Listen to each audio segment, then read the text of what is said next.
I slammed Ed the entire iced Americano down the front of Preston Finch as Armani trousers. The cafe went dead silent.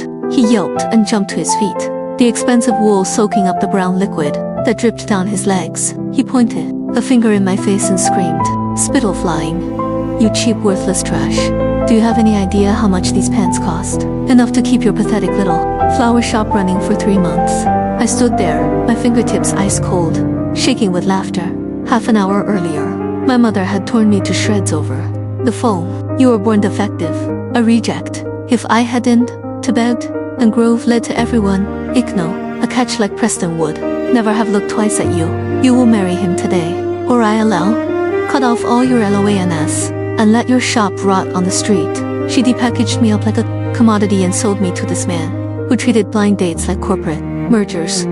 The second he sat down, he dayed me up and down like I was a financial statement, flipping through my resume and asking, fertility history, allergies, family genetic diseases. Quit your job the day we marry, stay home and get pregnant, ILL. Cover the $300,000 a year for Anani. Meanwhile, he suddenly slammed Ed his Bentley keys down onto my plate. Go downstairs and clean my car. That's what a good future wife does. In that instant, the string that had been stretched tight inside me for 25 years snapped. My mother didn't care about his humiliation. All she cared about was that I ruined her. Ticket to the upper class. I hung up on her, stared at this arrogant man in front of me, and suddenly felt absurd. The little flower shop I'd run for 3 years. The bouquets I'd stayed up countless nights arranging. All my dignity and my entire life, they were worth less to them than a pair of designer pants. I was drowning in debt, and in that moment, when my own flesh and blood had thrown me away like garbage, I truly thought I was going under.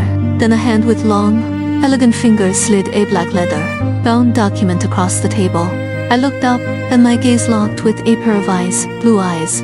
Connor Powers, my brother's old college roommate, the man they whispered about, who'd single-handedly taken down an entire underground casino, whose name no one dared speak aloud. He'd been sitting there for who knew how long, an unlit cigarette between his fingers, the air around him thick and suffocating. Marry me. His voice was devoid of warmth, but it split the storm clouds above my head like a thunderclap. I'll take care of your mother, save your flower shop, and make everyone who's ever hurt you get down on their knees and apologize. I looked at him, then at Preston, who was still hopping up and down, screaming, and didn't hesitate for a second. I picked up the pen and signed my name on the last page of the marriage agreement. The second the pen touched the paper, I heard Preston gasp. I thought this was just a transaction, a mutually beneficial deal. I drained my single status for a roof over my head and protection. I had no idea I was tying my life to a man even hell itself was afraid to claim. He stared at my signature in a faint, bloodthirsty smile tugged Ed at the corner of his mouth. Good.